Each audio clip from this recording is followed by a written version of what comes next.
Hello friends, గరుడ పురాణం ప్రకారం వ్యక్తి మరణించిన వెంటనే చేయవలసిన పనులేంటో, అంతిమ యాత్ర జీవిత సత్యాలను ఈ వీడియోలో తెలుసుకుందాం.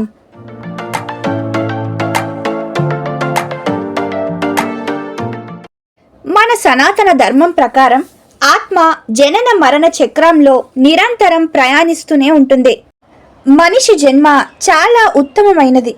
అటువంటి ఉత్తమమైన జన్మ అంత్యకాలంలో శాస్త్రీయంగా చేయవలసిన విధులను మూఢనమ్మకాలుగా భావించి అంతిమ యాత్రకు సంబంధించిన విధి విధానాలను విస్మరిస్తున్నాం. అందరూ ఈ వీడియోను చివరి దాకా చూసి అసలైన పద్ధతిని తెలుసుకుంటారని, మీ అభిప్రాయాలను కామెంట్ చేస్తారని ఆశిస్తున్నాను. ప్రతి హిందువు తెలుసుకొని తప్పక పాటించవలసిన ఇటువంటి అత్యవసర విషయాలను అందరికీ చేరేలా ప్రయత్నిద్దాం. అలా చేరాలంటే ఈ వీడియోని మీరు చూడడమే కాకుండా మీ ఫ్రెండ్స్ అండ్ ఫ్యామిలీకి కూడా షేర్ చేయండి.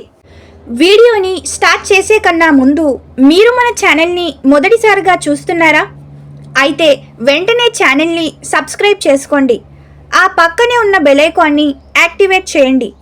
మీరు అలా యాక్టివేట్ చేయడం వల్ల నేను పెట్టే ప్రతి ఇన్ఫర్మేషన్ ఉన్న వీడియో మీకు ముందుగానే రావడం జరుగుతుంది. చాలామంది వీడియోస్ని చూస్తుంటారే కానీ ఒక్క చిన్న లైక్ ఇంకా సబ్స్క్రైబ్ మాత్రం చేయట్లేదు. మీరు చేసే చిన్న లైక్ ఇంకా సబ్స్క్రైబ్ నాకెంతో మోటివేటింగ్గా ఉంటుంది. దానివల్ల ఇలాంటి ఎంతో ఇన్ఫర్మేషన్ ఉన్న వీడియోస్ని నేను మీ దాకా తేగలుగుతాను. దయచేసి అర్థం చేసుకొని ఛానల్ని సబ్స్క్రైబ్ చేసుకోండి. నేను మీ నుంచి ఆశించేది ఈ చిన్న లైక్ ఇంకా సబ్స్క్రైబ్ మాత్రమే. ఇక ఏమాత్రం ఆలస్యం లేకుండా వీడియోలోకి వెళ్దాం.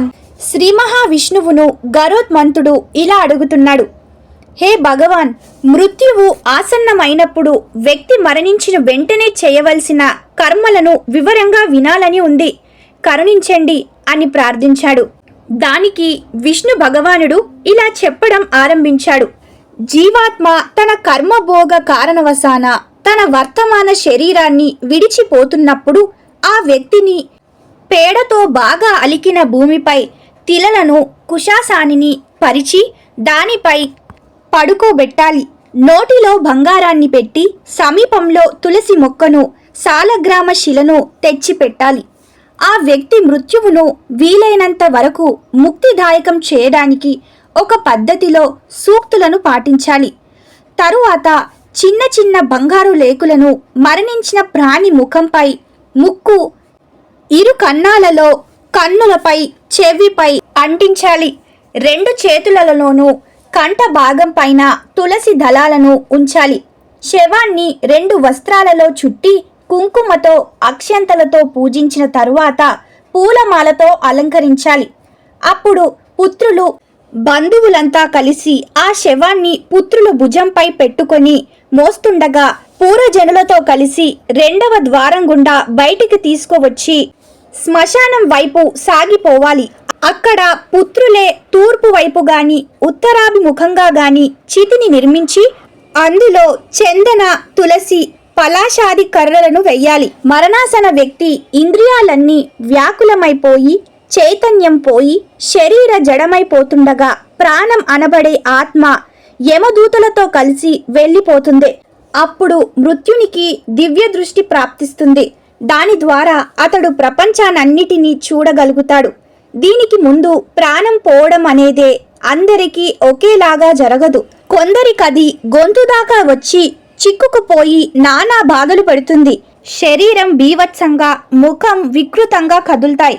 కొందరికి నోటి నుండి నురగ కారుతుంది. వీరంతా పాపాత్ములు కాబట్టి వీరిని యమదూతలు పాశాలతో కొడతారు. అప్పుడా పాశానికి ప్రాణం తగులుకుంటుంది. పుణ్యాత్ముల విషయంలో ఇవేవీ జరగవు. మృతుడు నిద్రపోతున్నట్టే ఉంటాడు. ముఖంలో ఒక రకమైన ప్రశాంతత, వెలుగు కనిపిస్తాయి. ఆ ప్రాణి దృష్టికి యమదూతలు దేవదూతలుగా, యమధర్మరాజు విష్ణువులాగా కనిపిస్తారు. అదే యమధర్మరాజు పాపులకు కాటుక కొండలాగా ఎలా కనిపిస్తాడో ఇది వరకే విన్నావు కదా. మరణం తరువాత మానవ శరీరం అస్పృశ్యమైపోతుంది, వెగటును కూడా కలిగిస్తుంది. పుణ్యాత్ముని శవం కూడా కొంతసేపటికి దుర్గంధయుక్తమైపోతుంది. ఈ అందమైన శరీరంపై ఇతరులకు ఉండే భ్రమలు కూడా తాత్కాలికంగా తొలగిపోతాయి. గరుడ ఈ అసత్ శరీరం ద్వారా జరిగే విత్త దానం, అదరపూర్వక వాణి, ధర్మం, కీర్తి, పరోపకారం లాంటివే అందంగా ఉండి లోకానికి అందాన్ని కలిగిస్తాయి. మానవ జీవితానికి సారభూతం ఆ పుణ్యమే. దుష్టులను తోలుకుపోతున్న యమదూతలు వారిని అడుగడుగున అన్ని విధాలా హింసిస్తుంటారు. ఓరి దుష్టాత్మ, పద, నిన్ను కుంభీపాకంలో పడేస్తాము, అదెలాగా ఉంటుందో తెలుసా అంటూ దానిని అతి భయంకరంగా వర్ణిస్తారు. గరుడ 11వ రోజున సాముచితమైన స్థలంలో శార్దం పెట్టాలి. ప్రాణం పోయినప్పటి నుండి అప్పటిదాకా క్రమంగా 6 పిండదానాలు చెయ్యాలి. మృతస్థానం, ద్వారం, 4 బాటల కూడలి, విశ్రమస్థానం, చితి, అస్థిచయ స్థానం అనే స్థానాలలో వాటిని పెట్టాలి. వీటిని ఎందుకు పెట్టాలంటే మనిషి పోయిన చోట అంటే ఇంటిలో పెట్టేదాన్ని శవపిండమని అంటారు. దీనివల్ల ఆ గృహం వాస్తు దేవతలు ప్రసన్నమవుతారు. భూదేవి, ఆమె కొలువులో ఉండే దేవతలు కూడా ప్రసన్నులవుతారు. 2వ పిండాన్ని ద్వారంపై పెట్టాలన్నాను కదా, దానికి పంట అనే పేరు. దానివల్ల ద్వారస్థ గృహ దేవతలు ప్రసన్నులవుతారు. కూడలిలో పెట్టబడే కీచారి నామక పిండం వల్ల భూతాది దేవయోనులు శాంతిస్తాయి. విశ్రమ స్థానంలో చేసే భూతి పేరిట పిండదానం వల్ల పిచాచ, రాక్షస, యక్షాది గణాలు దహనంలో సహకరిస్తాయి. చితస్థానంపై ఆ పేరుతోనే చేసే పిండదానం ప్రేత తత్వాన్ని ఉత్పత్తి చేస్తుంది. దీని తరువాత ప్రేత నామంతో చేసే పిండదానం వల్ల శవం అగ్నికి ఆహుతై యోగ్యతను పొందుతుంది. దహన సంస్కారం తరువాత పుత్రులు సచేల స్నానం అంటే వస్త్ర సహితంగా స్నానం చేసి నామ గోత్రోచ్చారణ సహితంగా తిలోదాకాలివ్వాలి.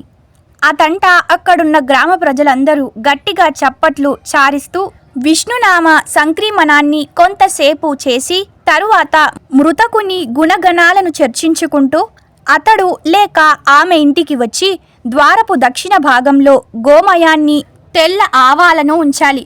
మనసులో వరుణ దేవుణ్ణి ధ్యానించుకుంటూ వేపాకులను నమిలి నేతి చుక్కను నోట్లో వేసుకొని ఎవరింటికి వారు పోవాలి. ఈ ఔద్వదేహిక సంస్కారాన్ని పుత్రుడు చెయ్యాలి. లేని పక్షంలో భార్య లేక భర్త చెయ్యాలి. లేకుంటే శిష్యుడు, కాకుంటే సోదరుడు చెయ్యాలి. పిండదానాన్ని శ్మశానంలో గాని అన్య తీర్థంలో గాని చేయవచ్చు. పిండ ప్రధానంలో కూర, ఉప్మా, తీపి ముద్ద, అన్నంతో పాటు ఏదైనా పెట్టవచ్చు గాని తొలి రోజు పెట్టిన పదార్థాలనే 10వ రోజు దాకా రోజు పెట్టాలి. ఈ పిండం 4 భాగాలుగా విడిపోతుంది. 2 భాగాలు మృతుడి శరీర నిర్మాణానికి, 1 భాగం యమదూతలకి పోగా మిగిలినదే మృత్యువు నోటికండుతుంది. 9 పగళ్ళు రాత్రులు గడిచేసరికి మృతుడికొక శరీరం ఏర్పడుతుంది. ఇది 10వ రోజు మహా ఆకలితో ఆవురావురుమంటుంది. 10వ రోజు చేసే పిండదానం పెద్ద ఎత్తున ఉండాలి. ఆ రోజు మృతునికి ఆకలి అతని అలవి మీరినదై ఉంటుంది. అతడు లేక ఆమె బతికున్నప్పుడు ఇష్టంగా తిన్న పదార్థాలన్నిటినీ వండి పెట్టాలి. ప్రేతాలు బాగా భోజనం చేసేదే 11, 12వ రోజులనే. ఇక ఇదండి ఈ వీడియో. ఈ వీడియోలో అయితే గరుడ పురాణం ప్రకారం అంతిమ యాత్ర జీవిత సత్యాల గురించి తెలుసుకున్నారనే భావిస్తున్నాను. ఈ వీడియోని చివరి వరకు చూసిన ప్రతి ఒక్కరికి thank you for watching this video.